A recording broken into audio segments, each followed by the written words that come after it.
I have made goat meat stew so many times, but the one I made yesterday was definitely a discovery.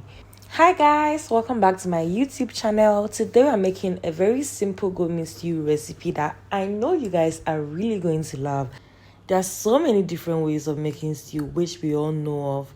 But sometimes when you make stew, sometimes it's kind of sour or you don't like the taste or it's not flavorful. That is why you need to adapt to this particular recipe. Trust me, let's get started. One thing I've realized is that people tend to just blend tomatoes for their stew. No, trust me, you need to stop this. You need to end that now.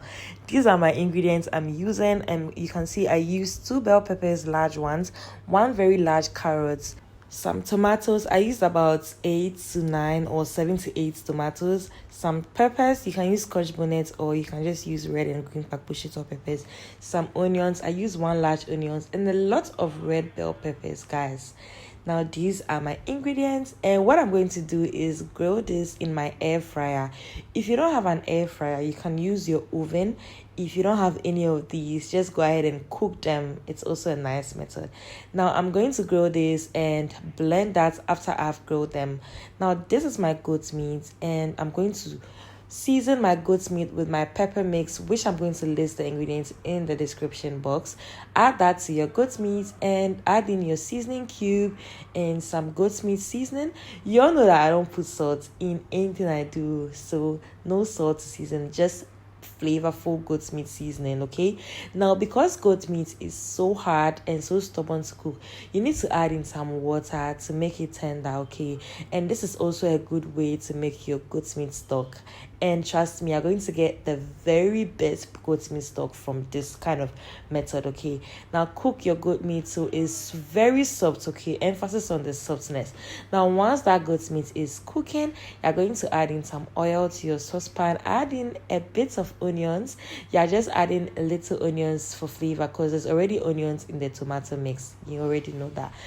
Now add in some aniseed and fennel seeds to these onions just to add more flavor to your onions, and just keep stirring this. Okay, now you're going to add in your tin tomatoes. This recipe we're not going to use a lot of tin tomatoes, okay, because you don't want that sour stew. No way, we're not doing that. Just a bit of tin tomatoes and just let it fry with your onions just like that. Okay, make sure it's well fried for about 5 minutes before you go ahead and add in your tomato mix.